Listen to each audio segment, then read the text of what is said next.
Le shérif Lucas Wood, le meilleur de la ville d'après ce qu'on en dit.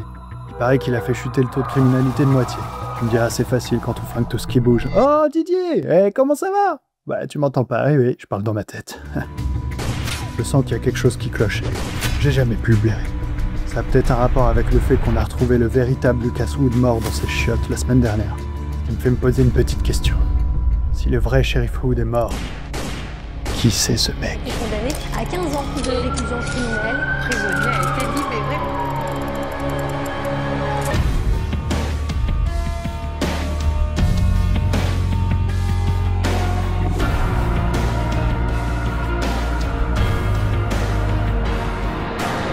Après 15 grosses années de prison pour un braquage qui aurait mal tourné, un homme dont on ne connaît pas le nom va décider de retrouver sa partenaire de crime de l'époque, et il y a deux raisons à ça. La première, c'est qu'elle lui doit une part du butin, et c'est pas rien. 10 millions! Et la deuxième, c'est que sa partenaire, c'est aussi accessoirement l'amour de sa vie, hein, et disons qu'après 15 ans de prison, je comprends l'envie de la revoir. Sauf que cette meuf, bah, c'est pas n'importe qui, hein, puisque c'est juste la fille d'un mafieux hyper influent qui a juste envie de le fumer, tout simplement, et qui continue de le traquer même après sa sortie de prison. Mais surtout, deuxième problème, c'est qu'elle fait profil bas depuis 15 ans, hein. Je veux dire, elle est aussi coupable de braquage que l'autre. Donc elle n'est pas non plus facile à retrouver. Même s'il finit par la retrouver, hein, sauf que là, nouveau problème, elle est morte. C'est totalement faux, elle va archi bien, même un petit peu trop bien si tu veux mon avis, parce qu'elle a carrément refait sa vie avec un autre gars, hein, et au passage, elle a 2 gosses. Et là, ça la fout mal. Bon d'accord, ok, il a pas la fille, mais au moins il lui reste l'argent, tu vois, c'est déjà ça. Quoi?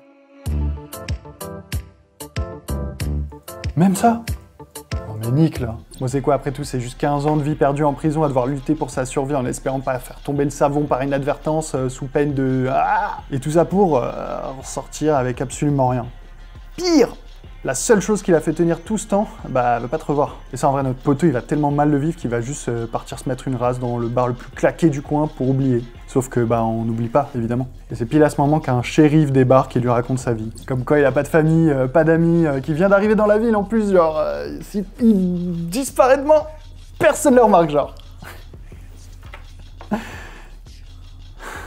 Hop, petit vol d'identité des familles, donc de toute façon personne ne le connaît, donc ça passe, hein, il y a juste à changer la photo, quoi, à la limite c'est facile. Et c'est désormais sous l'identité de Lucas Wood que le héros de Banshee, une de mes séries d'action préférées, va passer d'un criminel recherché par la mafia au shérif d'une ville de campagne en apparence tranquille, mais qui je pense, si on sort les stats, est juste peuplé à 50% de genre junkies, meurtriers, membres de sectes, trafiquants et autres conneries du genre. Et puis Banshee c'est une série violente, hein, avec des sujets assez sombres, mais l'idée de confronter la moralité d'un ancien criminel avec le statut et la responsabilité d'un shérif qui doit faire respecter la loi et la justice, bah moi je trouve ça beaucoup trop intéressant. Et en plus de ça, il y a toujours son histoire amoureuse avec son ex-copine, hein, parce qu'il le sent bien, elle lui cache un truc. Bien que d'un côté, il faut quand même comprendre son envie de passer à autre chose, hein, d'un passé criminel traumatisant, d'autant plus qu'elle a une famille, tu vois, maintenant. Même si entre nous, ma partie préférée de la série, c'est pas celle-là. Ça reste les face-à-face avec Kai Proctor, un chef de gang qui contrôle la ville dans l'ombre, soit juste l'antagoniste et le principal rival de Lucas Wood tout du long de la série. C'est un grand malade, et croyez-moi, dans ce show télé, ce n'est pas le seul. En bref, c'est une série que je vous conseille sans hésiter, hein, ceux qui l'ont déjà vu ne pourront qu'approuver dans les commentaires. Et si jamais vous l'avez déjà vu et que vous voulez un truc du même style, bah, je peux vous conseiller ces deux-là.